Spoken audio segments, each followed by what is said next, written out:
Something like that happen, whether they shoot rockets at us, or they blow a bus, or they kidnap someone, it right away break all the boundaries between Jews and make them all one unit.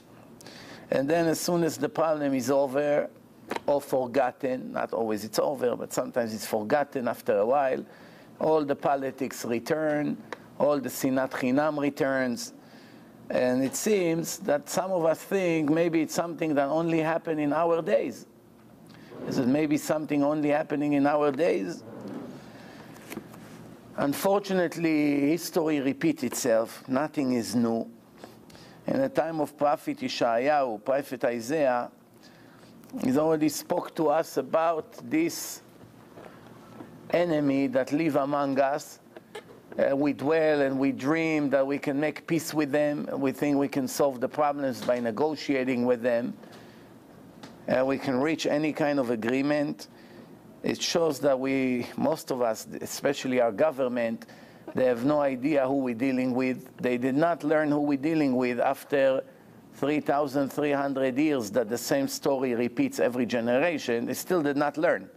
They still dream. They have false belief that the problem can be solved by talking. But I already said it hundreds of times in the past. You can talk to people. You cannot talk to monsters. When you deal with a monster, talking does not help. Monster doesn't understand when you talk to him. A civilized human being, you can reach agreements with.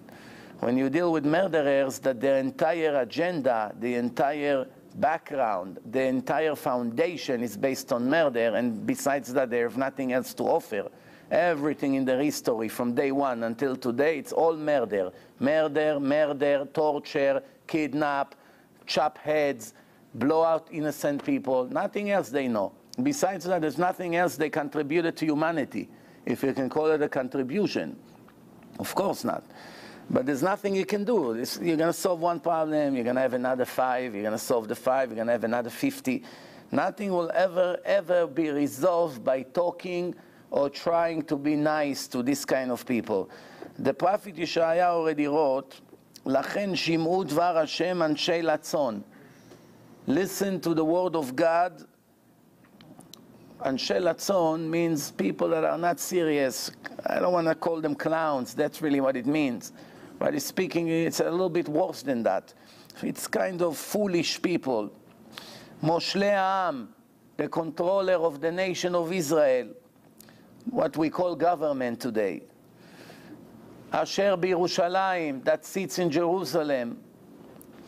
This was written 2,600 years ago. Look how it applies to today and to yesterday and to a week ago and to a month ago and to a year ago and to 50 years ago. It never stopped being applying. It's always relevant. Ki amartem karatnu brit im mavet. You say, let's go make peace. Let's make a covenant with the murderer, with death. V'im sheol asinu chozeh. Let's go and make a contract with the people of hell. Lo yevienu, he says. It will never happen. Ki samnu kazav machsenu. You want to live in a lie, Hashem say? Go ahead. Make agreements with them. Think you can reach anything with them. Go ahead. Live in a lie. Continue to live in a lie. Uvasheker nistarnu. Hide behind lies. Ki ko amar Hashem. Hashem said, Hineni יוסד בציון אבן, וכופר בריתכם את מוות, וחזותכם את שאול לא תקום. Hashem say, no matter what you're going to do, nothing of that will ever remain.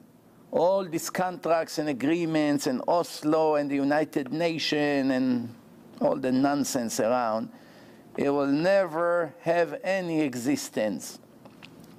And what will be the end? V'hitem lo mirmas. They'll step over your head. You'll be laying on the floor, and they'll be stepping on your head. This is an analogy, an expression. What does it mean? You think you can deal with them with contracts like civilized people. You're only going to put your head under their feet, and they bury you in the ground with their feet. This is the word of the prophet about the situation in Israel between the descendants of Israel to the descendants of Ishmael. But Not only that, Prophet Yeshaya, in a different chapter, this is what he says. He said, "V'haya bayom ha'u," and at that day, "Lo yosif od shar Yisrael ufletat bet Yaakov li'shaen al makeu."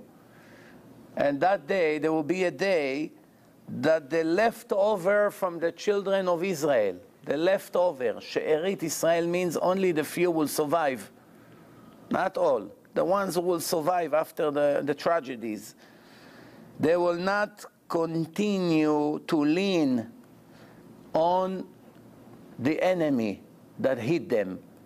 What kind of a person wants to lean on his enemy? You have an enemy, he has a stick, and he hits you. How can you lean on him? You lean on a friend. You lean on your father. You lean on your son. You lean on your best friend. You lean on somebody from your side. You don't lean on your enemy. Your enemy came to kill you. What does it mean to lean on him? He says there will be a day that the Jews will finally understand they cannot rely on those enemies. They would lean only on Hashem, finally. That day will come eventually. It didn't come yet. We are very far from it. Meaning, after all the problems and Hashem will clean the world from all the wicked people, the ones who will survive, the one who will be left, they will know only one thing. We could only rely on Hashem. Nothing else. Not United States, not the Europeans, not the weapon, not the army. The army does as much as they can, but the army are people. They have limitation. The army means well. Most of the government means well. Most of the nation means well. Nobody does on purpose to destroy ourselves, besides the liberal Jews, the lefties, that they will do everything to help the terrorists to butcher us. But that's our problem. The Torah already says, "Me'arsayich u'machrivaich mimech yetz'u." But they're not the majority. The majority are people with some head on their shoulder. They understand who we're dealing with. You can see by the comments. The problem is that the minority of Jew haters, which are supposed to be Jews, if they are, it's hard to know, could be the Tzetzai Erev Rav, they control the media and they control the government. And some of them control the newspapers and the money. And they are the one who make the decision that helps the Arabs to destroy us more every day. Why do you think the Arabs tried 60 times this year alone to kidnap Israeli citizens? Why they were so desperate? More than 60 times they failed. And this time they did. Why it's so important for them to kidnap the Israelis? It's much easier for them to kill them. You don't have to gather them, to run with them, to hide in the mountains until you find a shelter, until you get to the place where you're supposed to hide them. You're risking your life. It's a very big burden. Much better to stand there and shoot with machine gun, kill as many and run and disappear. Most likely no one will ever catch you. Why it's so important to catch them? Why? Because they want to release their prisoner from jail. All the terrorists. Why they are prisoners in jail? Because we are the dumbest nation in the world. That's why. No one is dumber than us. Why do you put murderers in jail and feed them and give them basketball and training to get a college degree? Why? Why do we have to pay for the people who dream to kidnap and butcher our children? Why we have to be nice to them? I don't understand. Where does this nonsense come from? It doesn't come from the Torah. David HaMelech, King David, was a very holy man, very righteous man, a great lover of Hashem. Read Tehillim, you know what kind of soul he had. When he went to war, he butchered his enemies. He didn't give them a chance to hide or to put them in jail and give them cream cake for dessert and television screens. I'm not talking criminals. Criminals in society, they go to jail. But people who kill people just because of who they are, terrorists, we're not talking two people had a fight, and while they're beating each other up, one killed the other. He has to go to jail. What can we do? Things like this happen. Even someone who wanted to murder a person, which is a horrible sin, at the time of the Torah, it was execution. Today we don't do executions. So what can we do? He goes to jail. That's the law of the state. But terrorism? Who made such a stupid law? The law should be very clear. Anyone who has ties to terrorism, even indirectly, by donating money, by driving the terrorists, by giving them a place to live, or anything like that, should be executed immediately with no mercy. Short trial, enough testimony against them, right away execution. Doesn't have to be public. We're not Iran. You don't have to hang them on the streets. The Iranians do whatever they want. Israel, it's democracy. You cannot hang people on the streets. You have limitation. But you definitely don't have to be a fool. United States execute people non-stop. There are many states here that execute murderers. And those murderers are not even terrorists. They're not people who betrayed the United States. They went and they robbed the place and they shot people and they killed them or they killed a policeman. They execute them in many states. When the United States wants to kill someone like Bin Laden, they didn't catch him and bring him to justice. They kill him right away. That was the order, and that was the right order. When someone goes against Russia, and they go and they attack or do terrorists in Russia, what do you think Mr. Putin will do? To bring them to jail and give them television and peanut butter? Right away, butcher them, do not leave any memory from them. Why? That's the right thing to do. Someone who has mercy on those despicable murderers, in the end will kill the innocent. That's what the end of. That's what we see today. Oh, we're not fascist, we're not like them. Continue to give these beautiful speeches, and in reality, they're taking another city and another city and occupying the whole world. They already occupied Europe, now they occupied Iraq, now the half of Israel is in their hand. They almost took over Egypt. Egypt realized what's about to happen. Look what happened. And if Egypt wouldn't do the right thing, what would happen now? They made 5 or 50,000 orders of execution to the Muslim brother in Egypt. Their own brothers, Egyptians from the same streets. What we call liberal Jews, now you call it liberal Egyptians, but it's not liberal. It's people who are against the government. And the government decided we don't want them here. It's an anarchy. So they execute them quietly. Nobody makes a beep. Why? You let them leave, they bury you. You want to leave? Someone who is on the way to kill you, you must kill him before. This is what God said, not me. Don't say that I said it. The Torah said it. Enough. This yefe, what we call yefe nefesh. Yefe nefesh means pretending we are civilized. We have manners. We are human. You have to be human to a decent person, to a person that deserves a treatment, not to a person who comes to kill children, not to a person who kidnaps them and chop their head off in front of the camera and scream like dogs. Those people don't need any kind of treatment. They need to be very cruel with them with no mercy whatsoever. Now why they kidnap? Because they have prisoners, they want to release them. Why they have prisoners? Because the system in Israel is stupid. Someone who was captured is a part of an organization, a terrorist organization, should have been put to death, not in jail. You put him in jail, it's only inviting more terrorist attacks. When are the government will realize it? The government should have done right away. As soon as they kidnap those kids, innocent kids, until now they used to say it's soldiers, it's a war, we kidnap a soldier. Now they kidnap little kids, 16 years old from school. No more stories, soldiers, we have the right to fight. Still little kids, innocent kids. The kids were not a threat to them. So what did the government have to do? Right away to capture the 1,000 terrorists they released a year ago in a stupid deal that they made. Right away, one by one, whoever they can capture and put him back in jail, fine. The other one, they throw him out of Israel, put them in Syria. Let them decide if they want to be on Assad's side or on Al-Qaeda side. What do we need them in our land? But the government is very, very soft and bring tragedies on us. Of course, it's all in the end because of our sins, don't get me wrong.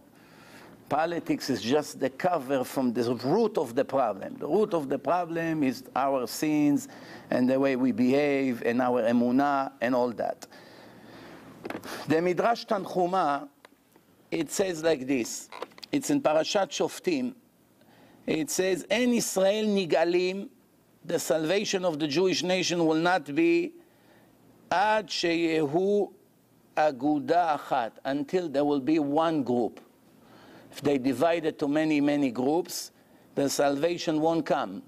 Bezman sheYisrael osim aguda achat, when the entire Jewish nation makes one unit, not 1,500 different groups, one group. No more liberal, no more haters of Jews, no more people who promote human rights to murderers and to all kinds of enemies, none of this. When everyone finally united around Hashem and His Torah, and finally do the right thing, afilu avodah zara benehem en midat adin pogat bahem. Even if that united group, chas v'shalom, God forbid, would worship an idol, put a statue in the middle of Israel and bow down to it, the judgment of Hashem will not touch them. Why? Because finally they're all united. But in order for you to be united, one thing you have to do is to get rid of the Erev Rav. You have people inside the government that are constantly in the public fighting for them to take over the land and kill all of us. That's what they do. Plus, what do you expect from the world? You expect from the world to do something. You look at the United States, they are even softer than the government of Israel. What did they just announce today? We will continue to speak to the Palestinian government. Who sits over there? Everyone who has tons of blood on his hands. Do you know another government that half of the people that sits there are murderers that kill people with their own hands just because they are different nation or something? Not in a war, nothing, just as an act of terrorism, going to homes and shooting babies. Do you know? Any other government would hide such a thing. No one would put an active terrorist in their government. Maybe they won't put him in jail. Maybe they promote what he does or support, but they won't put him to sit in a government. And if they did, the whole world will not be happy to deal with them. But over here, everything is legal. Why? They're only killing Jews. What's the problem? We're all happy anyway. It serves the purpose.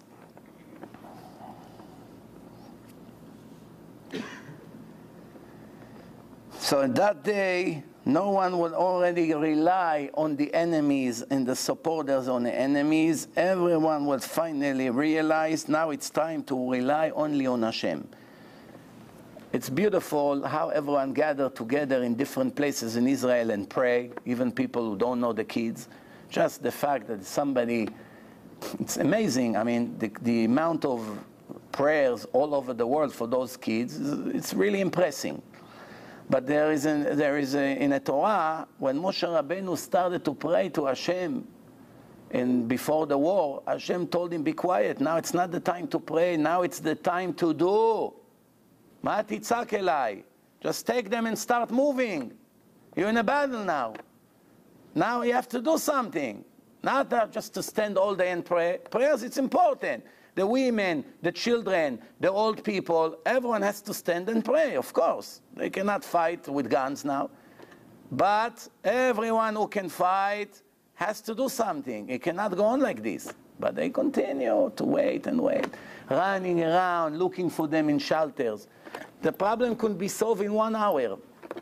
If it would be Putin, in 1 hour they would find the kidnapped. In 1 hour. He would tell them, I give you 1 hour to bring them back, otherwise we will kill 500,000 of you. Not one of you would remain. What would they do? They'll know, they're afraid to die, all these leaders. They can kill them right away, all these Hamas terrorists. They have access to them, they know where they live. But they're afraid of the world. They're afraid what France would say, what liberal British would say, what the United Nations would say. And more of everyone, they're afraid what Obama would say. Our greatest friend. They're afraid of them. And what do you think would happen if they really kill 50 or 500 Hamas murderers? Obama would be upset. That's what would happen. You ask him before, we condemn, it's not the right thing to do. You kill the terrorist, they'll take sanctions against you. This is what's happening here. The world of life. Chazal already say. Alma de Shikra, Olam